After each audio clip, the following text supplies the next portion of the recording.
We're approaching the end of the year, and I was sitting here thinking to myself, I've played a lot of MMOs in 2024. I've played a lot for sponsorships. I've played a lot when covering them for dedicated videos, and admittedly, I haven't really had much fun in the vast majority of them. With this in mind, I figured I could just sit down here and chat to you guys in what is arguably the most casual way imaginable, and just discuss the games that I did enjoy, the games that I've poured dozens and at some points hundreds of hours into.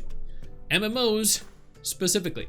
These are not mobile games. These are not mobile MMOs, because at the end of the day, I have not played a mobile MMO that was of comparable quality to a PC MMO. The first game I want to talk about is Once Human.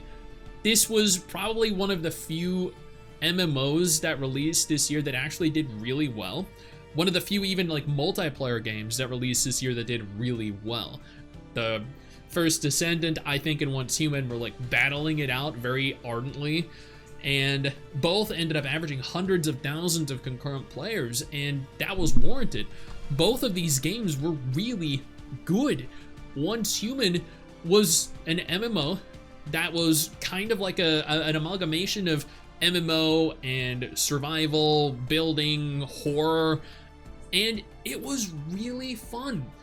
There were hundreds of people out in the world doing things, like engaging in content. You would see them. It was an MMO, and not in the traditional sense. They weren't just, you know, going from hub A to hub B to hub C, just doing quests.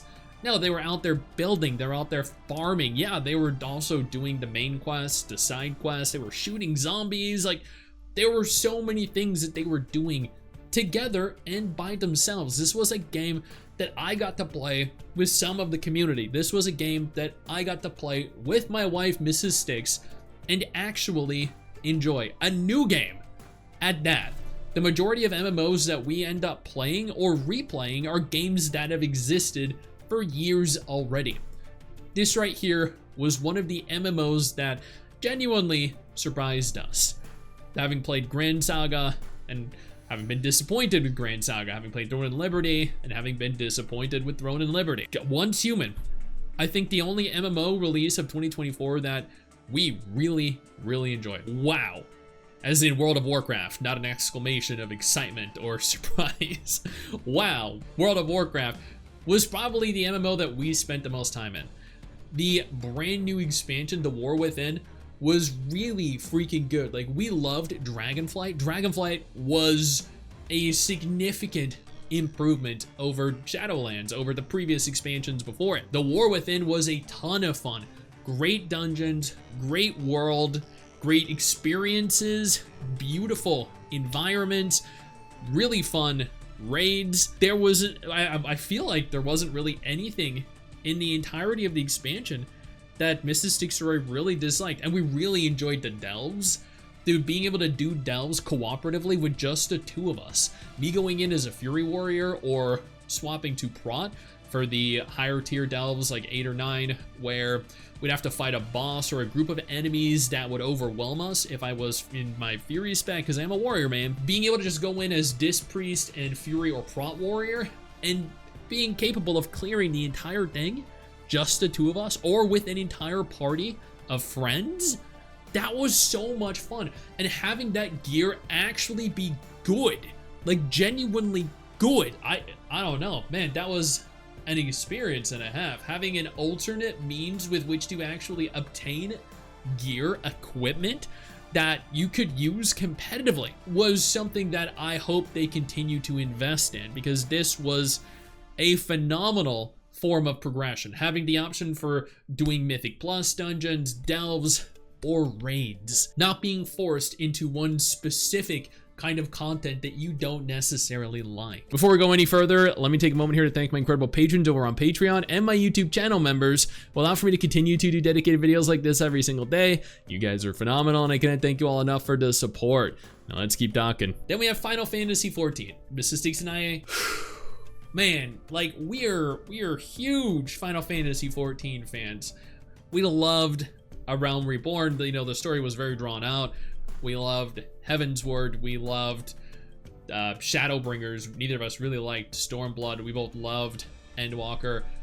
But man, like, goddamn, the latest expansion, oh my god, Dawn Trail was the biggest disappointment, I think, in terms of MMO in 2024.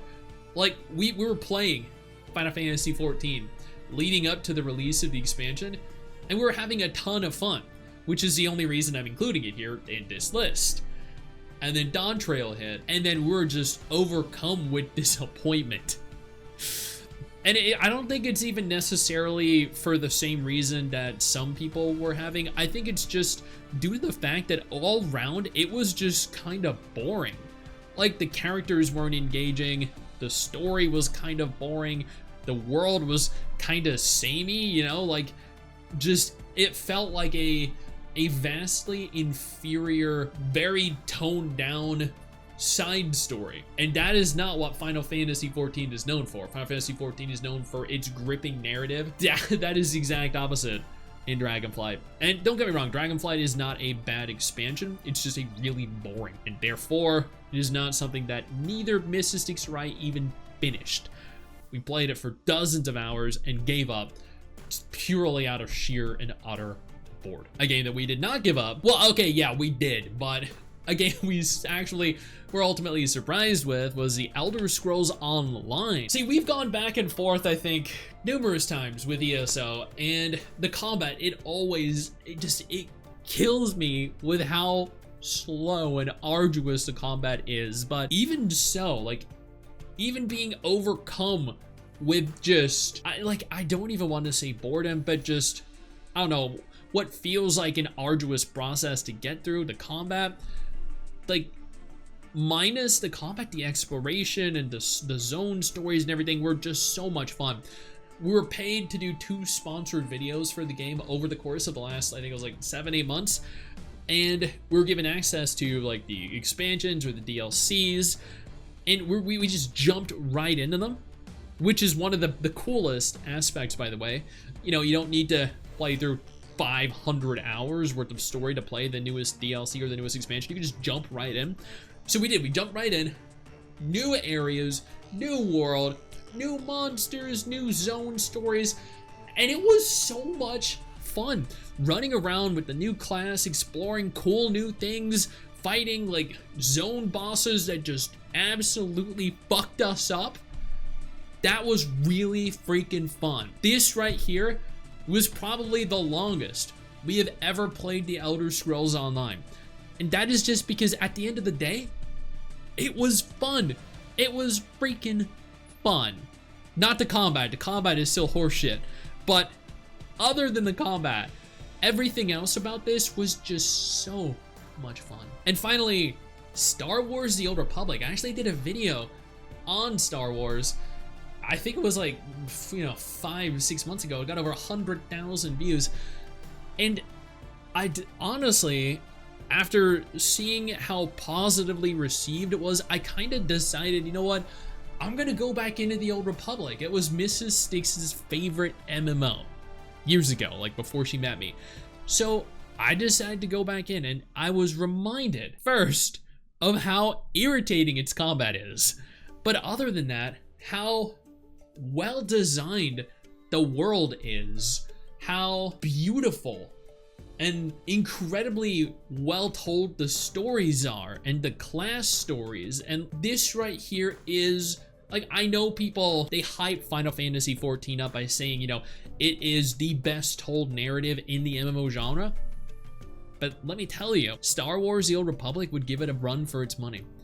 Star Wars: The Old Republic, while not, like, heavily played by mass amounts of people, is still a really fun game if you can get around its really dated graphics and its really horribly slow combat. But this right here, this was an incredibly fun experience for me.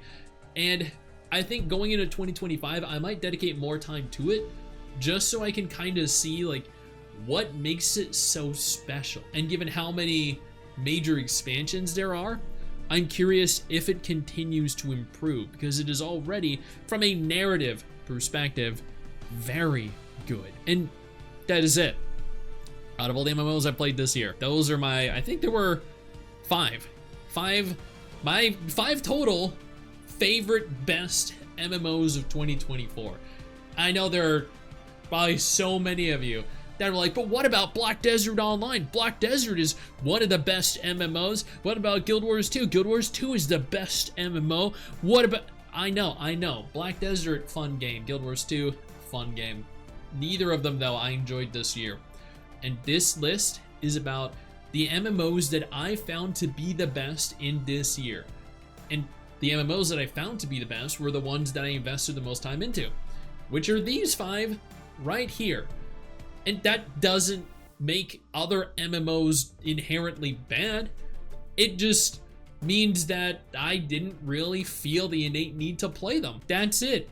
No shade. It's just, at the end of the day, these are the games that I wanted to play, and they're the games that I had fun in. Now, if your list is vastly different to mine, awesome. Let me know down in the comment section below. Maybe you can convince people, tempt them to play a game that you really like. Hey you, where do you think you're going? Don't you close out of this tab. I didn't give you permission to do that. Sit your ass back down. Click one of the 2 videos that are gonna be on screen in just a moment and keep watching my content. Keep enjoying my content.